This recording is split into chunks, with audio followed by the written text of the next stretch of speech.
All right, fantastic. Welcome back, ladies and gentlemen. We are glad to have you. Thank you so much, Caesar and Ronald. That was quite an informative session, and we highly appreciate it. But over and above, just to carry on this particular conversation, we'd like to have a discussion on implementing analytics in life.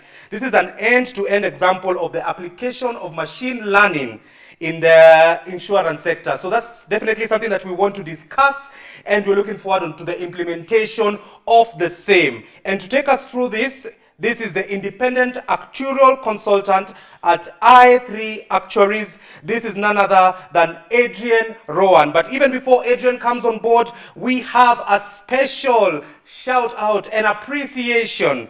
This goes out to Yasid Kazim. He is the President, Nigerian Actuarial Society. Yasid, if you are here and you're listening, we'd like to appreciate you, acknowledge you, recognize you, and appreciate you for being here with us. Welcome, Yasid. Welcome, El Presidente. All right, so back over to you, Adriaan, as you take us through this particular session on the implementation and end-to-end example of machine learning in the insurance company. Take it up from here, Adriaan. Thank you very much. Thank you for listening to me today. It is a great honor and privilege to join all of you from the Actuarial Society of Kenya. Thank you for making the time to listen to my presentation, and I hope it will be of great value to all of you.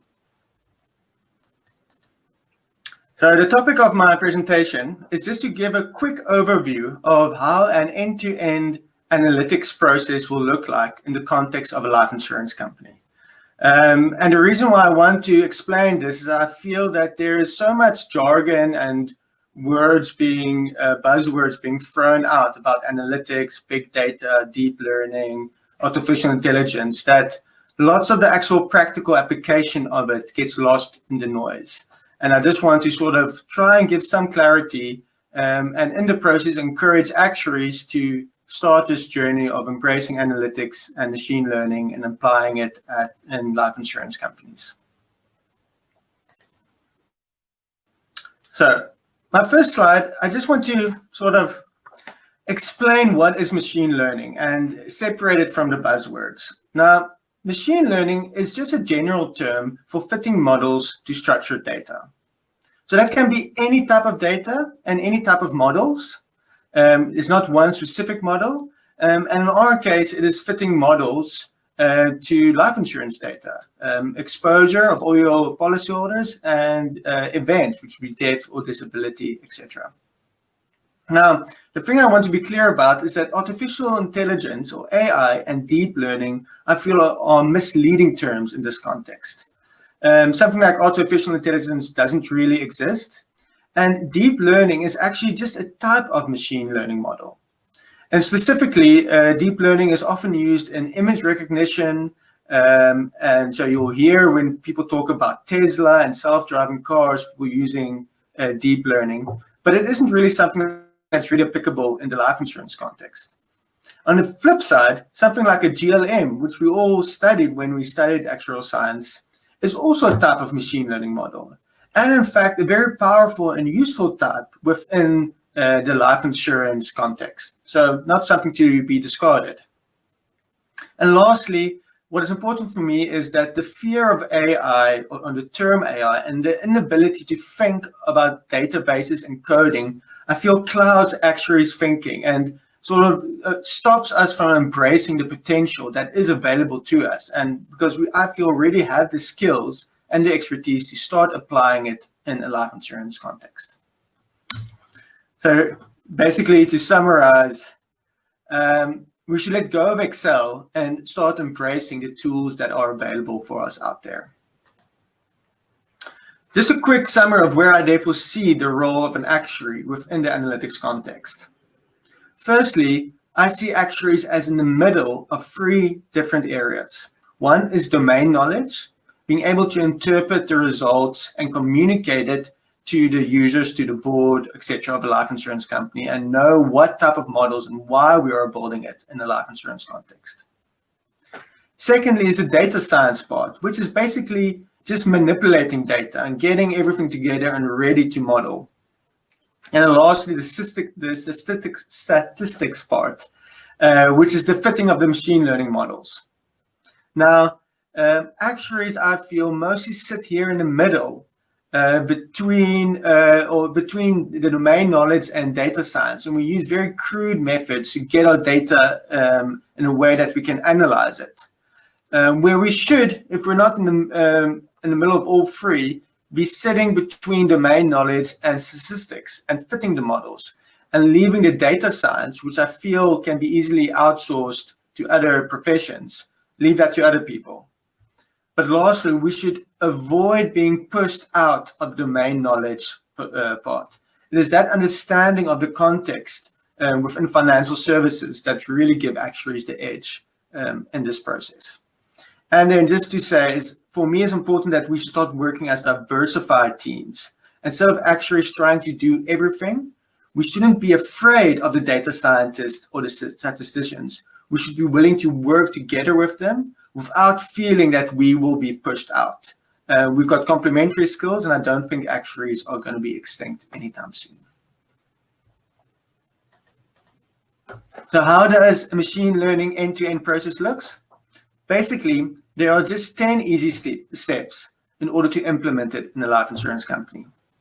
And I've colored each of the boxes according to the previous slide, where green is for data scientist, blue is for a statistician, blue is for an actuary or with domain knowledge, and orange is for a statistician. So the first part is just the data extraction, data cleaning part, all the grunt work, and getting your data in the right format. But then comes the interesting part, where you actually need to start looking at plotting your crude mortality and comparing it against your current data to make certain your data makes sense. A data scientist on its own won't be able to get the data in the format needed for analytics. It is the actuarial domain knowledge oversights that allows you to go, no, this data does not look right, or maybe we should get this data, or we're missing this, to be able to work with the data scientists and tell them to go back and get more data for us. Then the next part is sort of the repetitive process. This middle part you will repeat until obviously the time is up, but also when you have an acceptable story. And the reason I say that is that you can do analytics for weeks and weeks. There's always something new you can analyze. So it's important that you know what's your problem and analyze till a point that you're comfortable with the solution and then stop. So feature engineering is just around bringing in your data and say transforming your salary into log salary, because that might be give better predictive results. It is taking continuous data and cutting it into buckets. It is standardizing data, so bringing it closer to a normal distribution, those sort of statistical edits to your data, to your variables that will give them more predictive power. Then there's the model selection and training part. And I think that's a part that everybody's very afraid of. And because they're afraid of this middle part and don't understand it, they drop everything. So in my next slides, I'm just going to give a quick overview of how to do model selection and training and show why we shouldn't be afraid of that part. And then what is important about machine learning is that they try to move away from subjective evaluation of whether a model is good or not. The old gradation methods or eyeballing or actuarial thumbsuck, those things we're trying to avoid and get to an objective measure of accuracy to measure whether we are improving and whether a new model or a new feature, etc., adds value or not to the process. So the accuracy measure is the most important measure to decide between models. But there is still scope for an actuary to apply judgment for two models that are very similar in accuracy to see which one makes sense in a practical application. So comparing different plots and saying, well, we've now improved the accuracy a lot. Which one will make more business sense? And then lastly, you need to be able to interpret all these features of the model, because you need to be able to explain your model. You need to be able to justify to customers, to the board, to the chief actuary, etc., why you have this model and why you think this model is better than the past models. And then once you have a model, you will deploy it and use it to make the predictions automatically. So First, around fitting and finding patterns.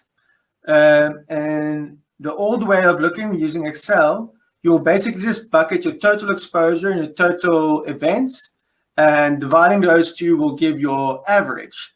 And that's the rate that you'll use. So it's a very straightforward process. So the two sets of data are separate, the exposure here and the events here, and then you just divide it by each other. There's no integration of the data. And you can cut it into smaller and smaller buckets to see trends by age group and variables. But the problem is you can't really allow for interaction or analyze the interaction for more than 2 variables, because we can only really see in 3 variables or plot in 2 variables, and the X and Y axis. So for machine learning models, you want to bring it together and make certain your events and your exposure is combined, so that you can see which of the underlying explanatory variables predicts the events. So you still calculate the events divided by exposure, but you want to capture the multivariate impact of all the variables. And you do that by having one data set where the events are already combined to individual entries, and you can see how that the age, gender, etc. impacts the probability of events. The second part is just around what is the difference between different types of machine learning models. And for example, if this is a sample data, how do you plot and predict mortality? You can just take a simple linear plot and fit a linear model to it, but you can see it will over and underestimate the mortality at different places. So when you use a GLM model or a Poisson GLM model, all you're trying to do is fit something that has an exponential curve. And because mortality tends to be exponential, your curve will fit the data better. So you can see by just changing it from a linear to an exponential model, which the Poisson represents, you're now fitting this exponential shape of your mortality, where you have much higher mortality at older ages than younger ages. And then that's your first step. So you can really see the more complex model, the closer you will fit your mortality. So for example, a spline can have a varying shape. So you can pick up this mortality hump over here. So where does machine learning fit into this?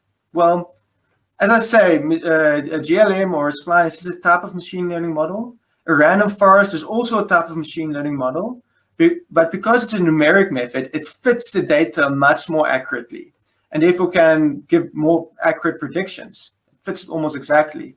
But the problem with these types of models is it can overfit, and especially in the tails, the top of the bottom, give unrealistic predictions, whereas this Poisson model gives very good predictions and reliable predictions at the tails.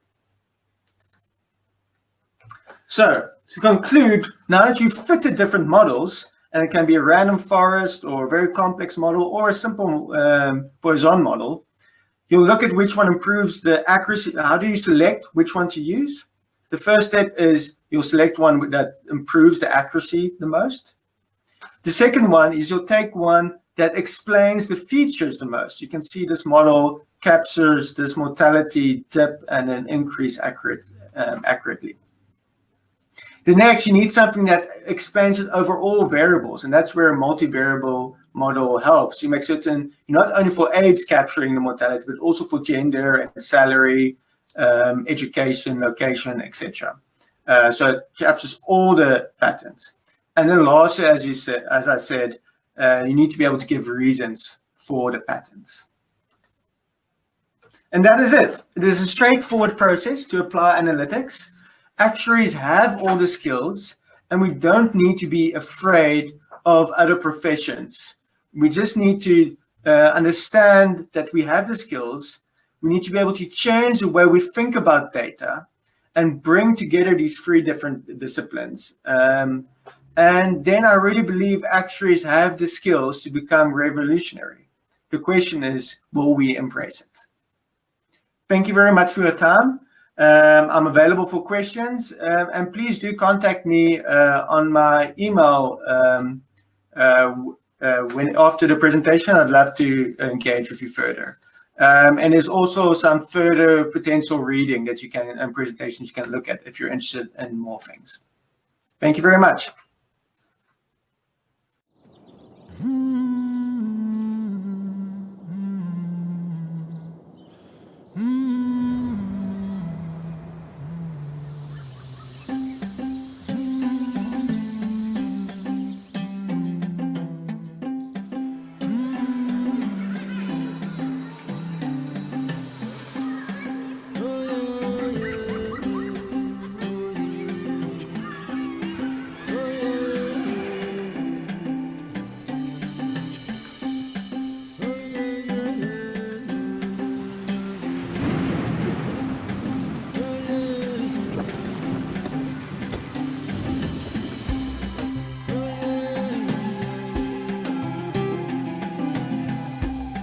At Sanlam, you can trust us to take care of the things and people you love, no matter what. Get proper insurance cover today. Fantastic. Welcome back, ladies and gentlemen. We want to appreciate Adriaan for taking us through that particular session. That was one of the sessions that one of the many sessions that we've had just this morning. And we definitely appreciate you. Thank you so much, Adriaan.